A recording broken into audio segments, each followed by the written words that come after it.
নমস্কার, জি কেমিস্ট্রির তরফ থেকে সমস্ত ছাত্রছাত্রীদের জানাই আন্তরিক প্রীতি শুভেচ্ছা। বেশ অনেক দিন আমি কিছু ভিডিও আপলোড করতে পারিনি, কারণ আমার একটু ইন্টারনাল সমস্যা ছিল, আমার ডান হাতটা একটু সমস্যা ছিল বলে তার জন্য করতে সবার কাছে ক্ষমা চেয়ে নিচ্ছি। আমি চেষ্টা করবো এবার থেকে আবার ভিডিও দেওয়ার। তো চলো, আজকে আমরা একটা ইন্টারেস্টিং টপিক স্টার্ট করতে চাইছি, যেটা হচ্ছে রাসায়নিক বন্ধন বা কেমিক্যাল বন্ড। কী করতে চাইছি? রাসায়নিক বন্ধন বা কেমিক্যাল বন্ড। এটা তুমি যেই মেয়ে নিয়ে আমাদের তো 11-এর খুব ইম্পর্টেন্ট চ্যাপ্টার এবং ওয়েস্ট বেঙ্গল জয়েন্ট থেকে এখান থেকে ভালো প্রশ্ন আছে। আমরা এটা একটা ক্লাসও হবে না, আমাদের একাধিক ক্লাস লাগবে, আমরা ছোটো ছোটো করে আমরা এই কেমিক্যাল বন্ডিংয়ের পড়াশোনাটা করব। তো চলো আর কথা না বাড়িয়ে আমি স্টার্ট করছি। ওকে, দেখো, সবার প্রথমে আমি যদি এখান থেকে শুরু করি, সবার প্রথমে ধরো আমি কী করলাম, সবার প্রথমে তোমাদের আমি একটা জিনিস শেখাই। ঠিক আছে, তোমরা নিশ্চয়ই আগের ক্লাসে ইলেকট্রন বিন্যাস শিখেছো, নিশ্চয়ই কী শিখেছো আগের ক্লাসে আমি সেখান থেকে শুরু করি। ধরো আমি তোমাকে সোডিয়াম বললাম, সোডিয়াম নেবে, তার ইলেকট্রন বিন্যাস করতে হবে। সোডিয়ামের ইলেকট্রন বিন্যাস কি? 1:2, 2:6,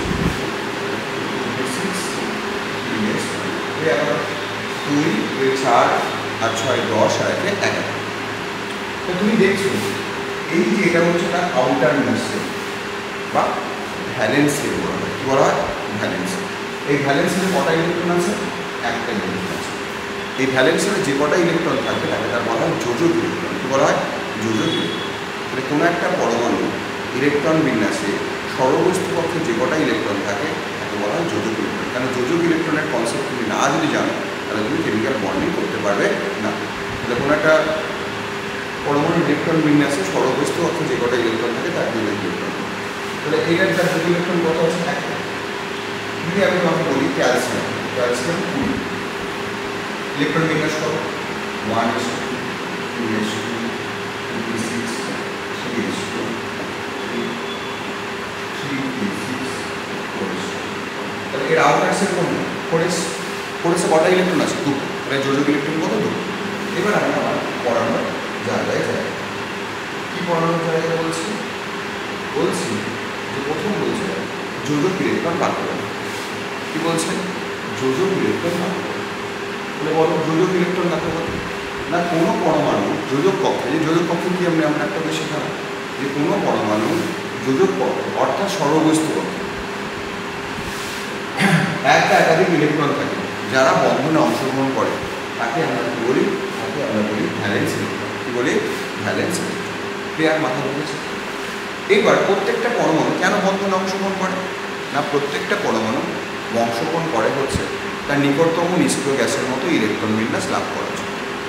এবার নিকটতম নিষ্ক্রিয় গ্যাসের মতো ইলেকট্রন বিন্যাস কী করে লাভ করতে পারে? নিকটতম নিষ্ক্রিয় গ্যাসের মতো ইলেকট্রন বিন্যাস লাভ করতে গেলে তাকে দুটো জিনিস মানতে হবে। একটা কি মানতে হবে?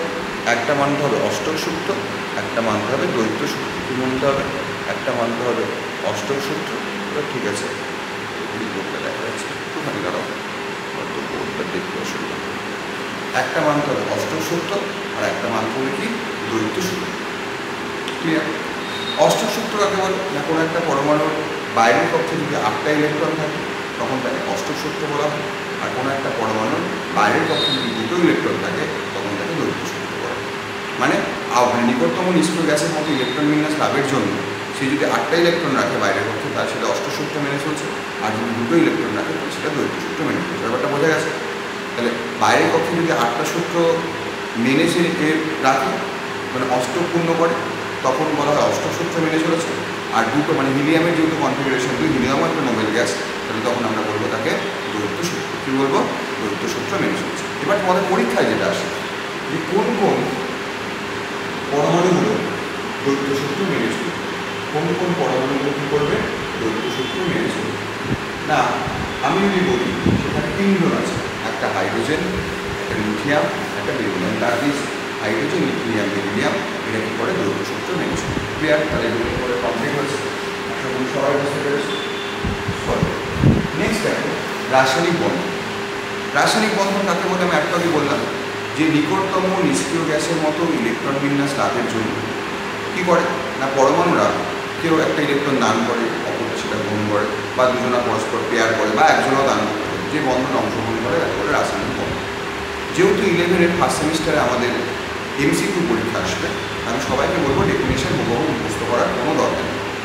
তোমরা ভেতরের কনসেপ্টটা নাও, যত কনসেপ্ট তোমাদের মধ্যে বের হবে তত তোমরা সুন্দর অ্যান্সার করে আসতে পারো। হয়ে গেছে। এবার রাসায়নিক বন্ধন কত রকম? 3 রকম। আমরা মাধ্যমিক লেভেলে করেছিলাম রাসায়নিক বন্ধন হচ্ছে 2 রকম, কিন্তু এখন আমরা করবো রাসায়নিক বন্ধন 3 রকম। একটা তড়িৎযোজী বন্ধন, একটা সমযোজী বন্ধন, আর একটা অসমযোজী বন্ধন, ঠিক আছে, বা কোঅর্ডিনেট বন্ড বলা হয়। কী বলা হয়? Coordinate bond. তবে চলো আমরা তড়িৎযোজী বন্ধন নিয়ে আলোচনা করি। কী নিয়ে আলোচনা করি? তড়িৎযোজী বন্ধন। তড়িৎযোজী বন্ধনটা কি? তড়িৎযোজী বন্ধনটা হচ্ছে যে আমি ধরো আমার কাছে ইলেকট্রন আছে এক্সেস, আমি একজনকে ইলেকট্রন দিয়ে দিলাম, অপরজন সেটা ইলেকট্রনটা গ্রহণ করলো, গ্রহণ করে যে বন্ধন তৈরি হয়, মানে একজন হবে ডোনার, অপরজন হবে অ্যাকসেপ্টর। তাহলে যে ইলেকট্রন দান করছে সে তৈরি করবে ক্যাটায়ন, এবং যে ইলেকট্রন গ্রহণ করছে সে তৈরি করবে অ্যানায়ন। এবং ক্যাটায়ন এবং অ্যানায়ন পরস্পর স্থির তড়িৎ-আকর্ষণ বল যুক্ত হলে যে বন্ধন গঠিত হয় তাকে আমরা বলবো তড়িৎযোজী বন্ধন। ক্লিয়ার হচ্ছে না হয়?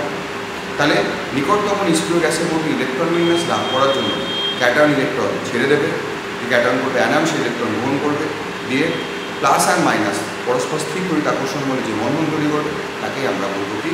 তাকেই আমরা বলবো হচ্ছে তড়িৎযোজী। সবার এটা আমরা মাধ্যমিক লেভেলেও বলছি। তড়িৎযোজী যৌগের গঠনের অংশগ্রহণের কী কী শর্ত আছে? খুব সোজা। যে অংশটি ক্যাটায়ন তৈরি করবে তার বাইরের পক্ষে একটা কিন্তু ইলেকট্রন থাকতে হবে। যে অ্যানায়ন তৈরি করতে হবে তার বাইরের পক্ষে বড় থাকতে হবে, তার বাইরের পক্ষে 5টা 6টা বা 7টা থাকতে হবে। ক্যাটায়নের আকার কী হতে হবে? বড়। বড় হলে সে ইলেকট্রন ছাড়তে পারবে সহজে। অ্যানায়নের আকার কী হতে হবে? ছোটো। ক্যাটায়নের আয়নাইজেশন এনার্জি কী হতে হবে? কম। অ্যানায়নের আয়নাইজেশন এনার্জি বেশি হতে হবে, বা ইলেকট্রন অ্যাফিনিটি কী হতে হবে? বেশি হতে হবে। ইলেকট্রোনেগেটিভিটি ক্যাটায়নের কম হতে হবে, অ্যানায়নের কী হতে হবে? বেশি হতে হবে। এই হচ্ছে তার ক্রাইটেরিয়া, পরপর যেগুলো আছে। এরপর দেখো সবথেকে যেটা ইম্পর্টেন্ট জায়গায় আমরা শিখতে হবে সেটা হচ্ছে জালক শক্তি। কি শক্তি? জালক শক্তি। জালক শক্তি কি না, একটা গেসিয়াস ক্যাটায়ন এবং গেসিয়াস অ্যানায়ন পরস্পরের সঙ্গে যুক্ত হয়ে যখন একটা কম্পাউন্ড ফর্মেশন করে তখন কিছু পরিমাণ শক্তির সৃষ্টি হয়, মুক্তি ঘটে। এই যে কিছু পরিমাণ শক্তির যে মুক্তি ঘটাচ্ছে তাকে আমরা বলছি জালক শক্তি। This is very important. এটা ইংলিশে বলা হয় ল্যাটিস এনার্জি। বলা হয় ল্যাটিস এনার্জি। গেসিয়াস ক্যাটায়ন এবং গেসিয়াস অ্যানায়ন পরস্পরের সঙ্গে যুক্ত হয়ে যখন একটা কম্পাউন্ড ফর্মেশন করে যে পরিমাণ শক্তির মুক্তি ঘটে তাকে বলা হয় ল্যাটিস এনার্জি। খুব ইম্পর্টেন্ট, ভালো করে মনে রাখা, কারণ আমাদের 11-এর পরীক্ষায় এই ল্যাটিস এনার্জি থেকে পরীক্ষায় প্রশ্ন আসে। এবার দেখো ল্যাটিস এনার্জির সংজ্ঞা কি, আবার সেটা আমি যেটা লিখেছিলাম বা বললাম যে গেসিয়াস ক্যাটায়ন এবং গেসিয়াস অ্যানায়ন থেকে 1 গ্রাম ফর্মুলা কোনো গ্লাস তৈরি হলে যে পরিমাণ শক্তির মুক্তি ঘটে তাকে আমরা কি বলি? Lattice energy. ধরো M+ একটা, এবার আমি একটুখানি তোমাকে দিয়ে বলি যে M+ একটা গেসিয়াস ক্যাটায়ন, A- একটা অ্যানায়ন পরস্পর এনে তৈরি হলো আর কিছু পরিমাণ শক্তি বেরোলো, যে আমরা কি বলছি? Lattice energy. এবার ল্যাটিস এনার্জি কিসের উপর ডিপেন্ড করে? মিউ, প্রপোর্শনাল টু আয়নীয় চার্জের গুণফল।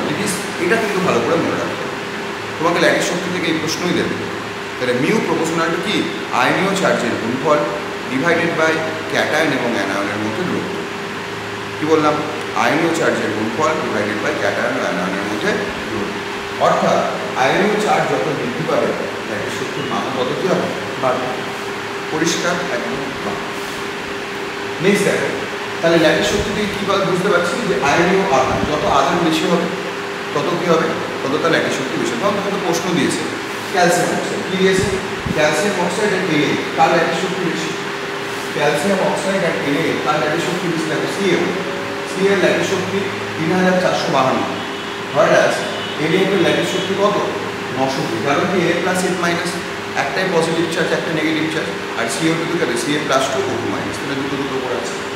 সিমিলারলি আধান সমূহের আকার যত বাড়বে ল্যাটিস শক্তি তত কী হবে? কোন আমরা একটু আগে দেখেছি। তো তোমাকে কী বললো পরীক্ষার সময়? এইটা দিয়ে দিল এই ল্যাটিস শক্তির অর্ডার করো NaF, LiF, NaF, KF, RDF, তার তুমি দেখেছো গ্রুপের ওপর থেকে লিথিয়াম দিয়েছে, সোডিয়াম দিয়েছে, পটাশিয়াম দিয়েছে, রুবিডিয়াম দিয়েছে, সিলিয়াম দিয়েছে। তাহলে কি গ্রুপ 1 আমরা বলেছিলাম। গ্রুপ 1 কী করে মুখস্থ রাখতে হয়? গ্রুপ 1কে মুখস্থ রাখতে হয় কি? ঠিক আছে,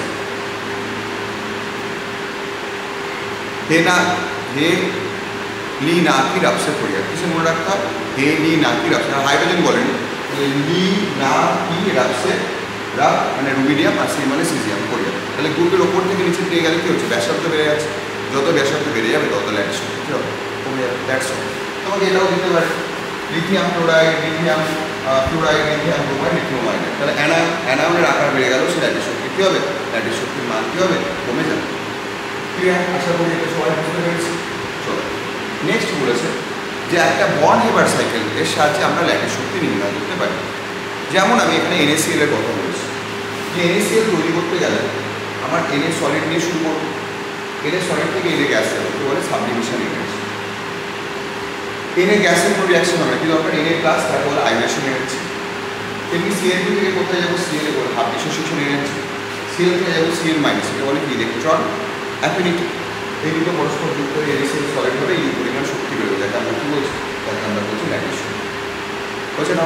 তাহলে ডেল্টা এইচএম এর মধ্যে কী রয়েছে, কিন্তু তোমাকে পরীক্ষার সময় এরকম বলে দেবে, হিট অফ ফর্মেশন সমান কি subdivision energy, half dissociation energy plus electron ionisation energy IP plus electron affinity plus lattice. যদি সব ভ্যালুগুলো তোমাকে বলে দেওয়া হয়, তুমি ভ্যালুগুলোর মান বসিয়ে দেবে, ভ্যালুগুলোর মান বসিয়ে দিয়ে তুমি সেখানে ক্যালকুলেশন করবে। ঠিক আছে? থ্যাংক ইউ, সব বুঝে গেছো। নেক্সট দেখো, আমরা আসবো এটা যারা যেই মেন বা যেই অ্যাডভান্সের জন্য পড়াশোনা করছে তাদের ক্ষেত্রে খুব ইম্পর্টেন্ট, যে আমরা কি আসছি না, আমরা আসছি হচ্ছে বর্ণান ইকুয়েশন। ইকুয়েশন বর্ণান বিজ্ঞানী এতে আরেকটা ইকুয়েশন দিয়েছে, বর্ণান ইকুয়েশন বলা হয়, যার সাথে ল্যাটিস শক্তি অবশ্যই নির্ণয় করা যায়।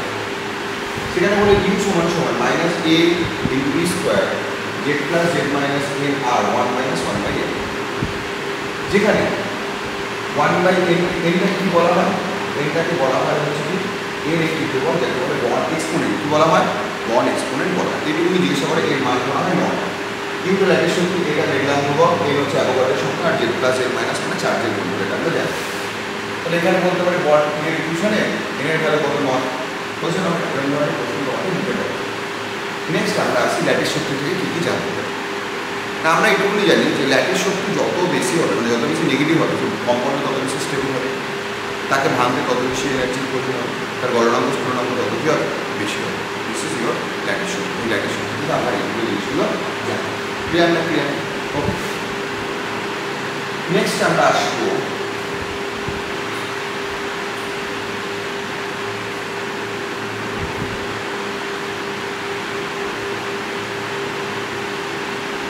তড়িৎ যৌগের ধর্ম এবং বৈশিষ্ট্য।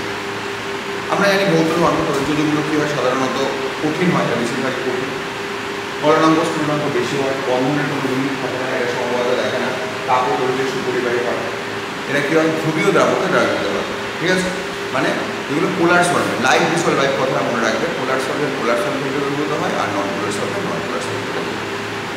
এরপর আমরা কী বলবো, সমাকৃতি, এরকম কয়েকটি সমাকৃতি দেখা। এবার আমাদের যেটা মেন বস্তু যেটা করতে হবে সেটা হচ্ছে আয়নের দ্রাব্যতা। কী করতে হবে, আয়নের দ্রাব্যতা। এই যে আয়নিক কম্পাউন্ড কখন দ্রবীভূত হবে সেটা। ঠিক আছে? তাহলে ধরো আমি NaCl-কে জলে দিয়েছি, কী দিয়েছি, NaCl-কে আমি জলে দিয়েছি। তাহলে NaCl-কে যদি আমি জলে দিই তাহলে কী হবে, NaCl এটা একটা বিকারের মধ্যে জল দিয়েছি। তাহলে এই যে Na প্লাস, এটি দিলে কী হবে, জলের ওইগুলো থাকবে চারিদিকে, ঠিক না? আর Cl মাইনাস কি কী থাকবে, H প্লাস কী থাকবে, H প্লাস। এই যে কোনো একটা আয়ন থেকে অপর বিপরীত ধর্ম আয়নগুলো কী করছে, তাকে চারিদিক থেকে আবদ্ধ করে রাখছে, এই ঘটনাকে বলা হয় দ্রাবকায়ন। কী বলা হয়, দ্রাবকায়ন।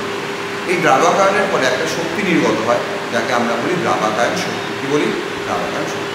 তোমাদের কি মনে রাখতে হবে বা কি জানতে হবে না, কখন একটা আয়নীয় যৌগ কোনো একটা পোলার সলভেন্টে দ্রবীভূত হয়।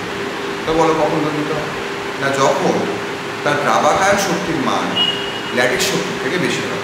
কী বললাম, দ্রাবকায়ন শক্তির মান যদি ল্যাটিস শক্তির থেকে বেশি হয় তাহলেই সেটা দ্রবীভূত হবে, আদারওয়াইজ কিন্তু সে দ্রবীভূত হবে। এটা কিন্তু ভালো করে তোমাদের নোটিস করতে হবে বা মনে রাখতে হবে। দ্রাবকায়ন শক্তির মান ল্যাটিস শক্তির থেকে বেশি হলে কী হবে, তখনই সেটা দ্রবীভূত হবে, আদারওয়াইজ। ক্লিয়ার? মাথায় ঢুকেছেন? আই হোপ সবার মাথায় ঠিক আছে। এবার ধর একটা প্রশ্ন দিয়েছিল, CH2 জলে অর্ডার হোক, কিন্তু CH2 জলে রাখবো কেন? তাহলে CH2 জলে দ্রবীভূত হচ্ছে না, এটাকে আয়নিক কম্পাউন্ড, জলে দ্রবীভূত হওয়ার কথা কিন্তু হচ্ছে না। তার কারণটা এটা যে CH2 যে ল্যাটিস শক্তি, সেই ল্যাটিস শক্তির মান খুব বেশি। দ্রাবকায়ন শক্তি ল্যাটিস শক্তিকে কী করতে পারছে না, ক্রস করতে পারছে না, তাই জন্য হচ্ছে না। কিন্তু যদি আমি অন্যটার কথা ভাবি, কিসের কথা ভাবি, আমি যদি CaCl2 কথা ভাবি, তাহলে দেখবো CaCl2 ক্ষেত্রে যে আমার কী হচ্ছে না, দ্রাবকায়ন শক্তি ল্যাটিস শক্তিকে ক্রস করে যাচ্ছে, তাই শুধু সেটা তৈরি করছে, তাই জন্য কী হচ্ছে, ক্লিয়ার? মাথায় ঢুকেছে না বলুন? হয়েছে? ওরা বুঝে নিয়েছে। নেক্সট দেখো, আমরা আসবো একটা জিনিস এখানে মিস হয়ে গেল, সেটা হচ্ছে রেডিয়াস রেশিও রুল। কি রুল? Radius ratio rule. অন্য ইয়েটা আছে,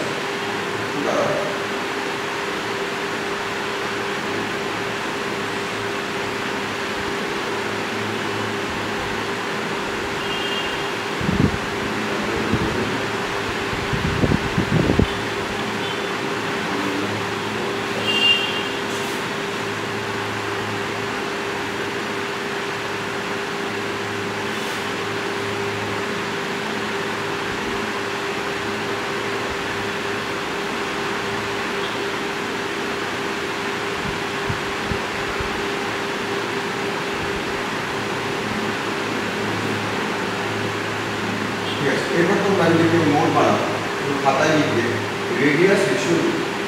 লিখবে রেডিয়াস রেশিও রুল।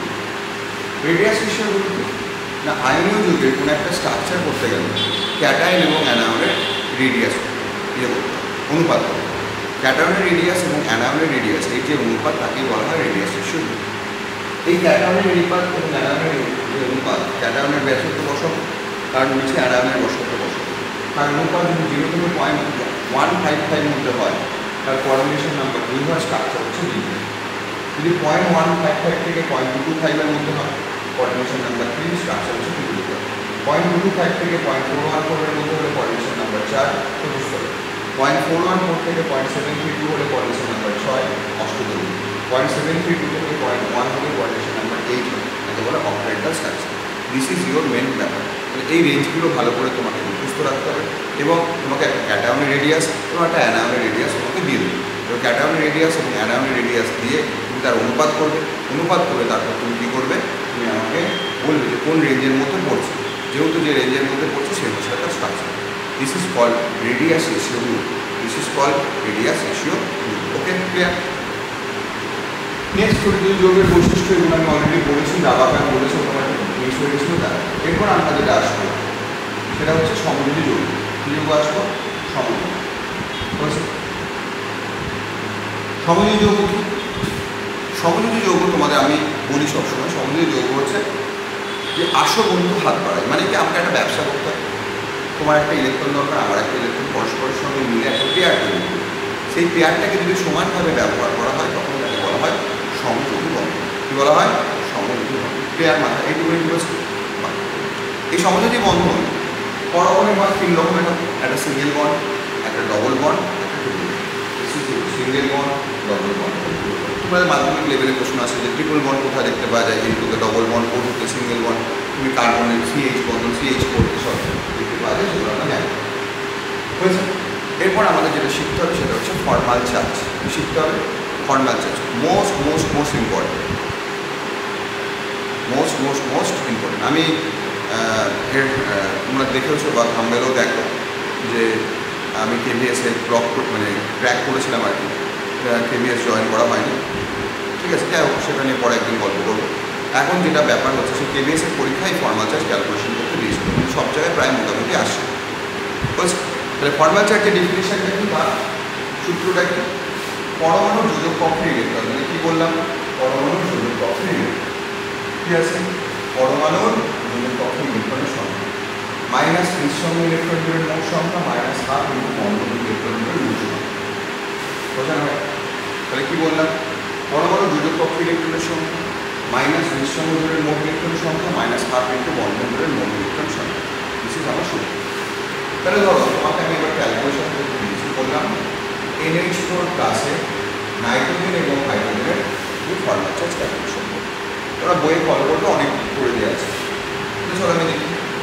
তাহলে প্রথমে যখন ফর্মাল চার্জ করতে গেলে তোমাকে তার স্ট্রাকচার করতে হবে। NH4 স্ট্রাকচার কি, যে নাইট্রোজেন তার ভ্যালেন্সিতে কটা ইলেকট্রন আছে? 5টা। এর সঙ্গে একটা কোভালেন্ট বন্ড আছে, এর সঙ্গে একটা কোভালেন্ট বন্ড, এর সঙ্গে একটা কোভালেন্ট বন্ড। এই দুটো ইলেকট্রন সেটি করছে এই ক্লাসে দিয়ে দিয়েছে, ক্লাস নিয়ে বাইরে ক্লাস দিয়েছে। এই হচ্ছে তাহলে এবার বলো নাইট্রোজেনের ফর্মাল চার্জ কত? না, নাইট্রোজেনের Hc কত? প্রথমে আছে পরমাণু যোজক কক্ষে ইলেকট্রনের সংখ্যা। নাইট্রোজেনের ভ্যালেন্সিতে কটা ইলেকট্রন আছে? 5টা। নাম্বার অফ মাইনাস নিঃসঙ্গ ইলেকট্রন কি হচ্ছে? নিঃসঙ্গ ইলেকট্রন আছে না, কারণ এই দুটো ছিল, দুটো হাইড্রোজেনকে দিয়েছে। মাইনাস হাফ অফ বন্ধন, কটা বন্ধন জোর আছে? 1 2 3 4টে বন্ধন জোর মানে কটা ইলেকট্রন? 8টা। 4টে বন্ধন জোর মানে কটা ইলেকট্রন? 4 5 মাইনাস 4 ইকুয়াল টু নাইট্রোজেনের ফর্মাল চার্জ। এবার যদি হাইড্রোজেনের ফর্মাল চার্জ করে HAC, তাহলে হাইড্রোজেনের ভ্যালেন্সিতে কটা ইলেকট্রন? 1টা। কোনো উল্টার আছে না, মাইনাস হাফ অফ বন্ডের আছে 1টা, দুটো ইলেকট্রন থেকে 1 মাইনাস 1। তো এরকম করে তোমাদের বিভিন্ন রকম ফর্মাল চার্জ ক্যালকুলেশন করতে দিতে পারে।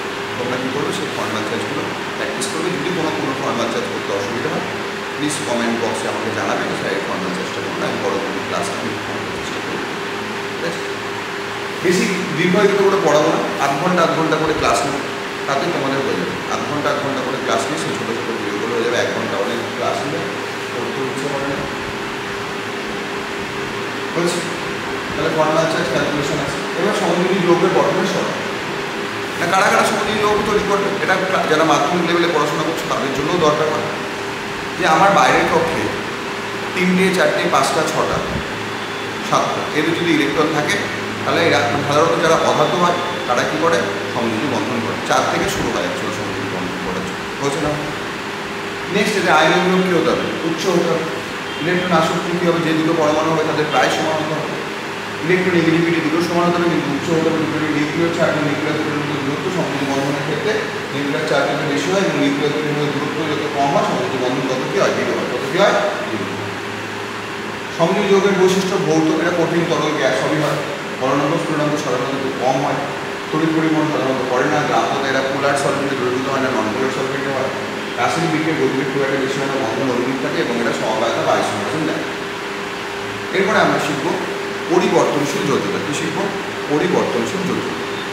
ধরো বলছি ফসফরাস 3 আর 5 দেখায়। কী দেখায়? ফসফরাস 3 আর 5 দেখায়। কীভাবে দেখায় সেটা আমরা দেখাচ্ছি।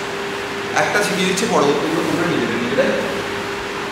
ধরো ফসফরাস আপনি জানেন 15 electronic configuration 1s2 2s2 3s6 3s2 3p3। যেহেতু p অরবিটালে 3টে আনপেয়ার্ড ইলেকট্রন আছে, তাই তার যোজ্যতা কত দেখায়? কি দেখায়? 3। এবার 3s এ কটা ইলেকট্রন ছিল? 2টো। এবং ফসফরাসের ক্ষেত্রে 3dটাও ফাঁকা আছে, ঠিক আছে? p অরবিটালও ফাঁকা আছে। 3d 1 2 3 4 5 1 2 3 4।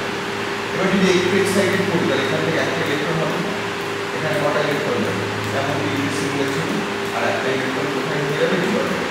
এবার নাম্বার অফ আনপেয়ার্ড ইলেকট্রন কত হবে? 5টা। যেহেতু নাম্বার অফ আনপেয়ার্ড ইলেকট্রন 5টা, তার জন্য এই ভ্যালেন্সি দেখাবে 5। তাহলে ফসফরাস কেন 3 দেখায় না? প্রথমে 3টে আনপেয়ার্ড ছিল, পরে কেন 5 দেখায়? কারণ 5টা আনপেয়ার্ড ছিল। এই হচ্ছে ব্যাপার। সিমিলারলি তুমি যদি সালফার করো, সালফার 2 দেখায়, 4 দেখায়, 6 দেখায়। তুমি যদি আয়োডিন করো, মানে যদি গ্রুপ 17 কোনো এলিমেন্ট করো, তাহলে সেখানে 1 3 5 7 দেখায়। কী দেখায়? 1 ঠিক এই ফর্মুলা বা এই জিনিসটা ব্যবহার করে তোমরা করবে। ক্লিয়ার? এটা আমি লিখেছি। এবার অষ্টক নিয়মের ব্যতিক্রম দুটো জিনিসের আমাদের ভালো করে খেয়াল রাখতে হয়। আমার এই লিখিতে দরকার নেই। একটা হচ্ছে ইনকমপ্লিট অক্টেট, একটা এক্সেস অক্টেট। ইনকমপ্লিট অক্টেট মানে যাদের মধ্যে অক্টেট পূর্ণ নেই, তোমাদের কী করবে? 4টে কম্পাউন্ড দিয়ে বলবে এর মধ্যে কোনটা অক্টেট পূর্ণ হয়। BeCl2 BF3 এর আগে BeCl2 তো কটা বল? দুটো মানে 4টে ইলেকট্রন। BF3 তে কটা বল? 3টে। 3 দুগুণে কটা ইলেকট্রন? 6টা। আর এক্সেস অক্টেট কোথায়? যেখানে অক্টেটের বেশি আছে, ধরো PCl5। তাহলে PCl5 বলে কী হবে? কটা বল? 5টা। 5 দুগুণে 10টা। SF6 কটা হলো? 6টা। 6 দুগুণে 12। এরকম ধরনের প্রশ্ন তোমাদের এবার এই অষ্টম নিয়মের ব্যতিক্রম ব্যাখ্যা করতে গিয়ে সিজুইক এবং সুইডেন দুজন বলেছিল। সিজুইক বলেছিল যে কোনো একটা জিনিসের সমযোজতা নির্ভর করে সে কোন পর্যায়ে আছে। প্রথম পর্যায়ে থাকলে 2, দ্বিতীয় পর্যায়ে থাকলে সেক্ষেত্রে হবে 4, তৃতীয় পর্যায়ে দ্বিতীয় পর্যায়ের ক্ষেত্রে হবে হচ্ছে কি 6 এবং পঞ্চম থেকে অন্যান্য তার, যদিও এটা নিয়ে মনে পড়াশোনা করতে হবে। আর সুইডেন বলে কি না, সুইডেন বলে যে সবসময় 2টো ইলেকট্রন দিতে হবে এমন কোনো বন্ধন নেই, কোনো কোনো সময় একটা ইলেকট্রন দিয়েও বন্ধন করতে পারে, এমন কিছু লাগে।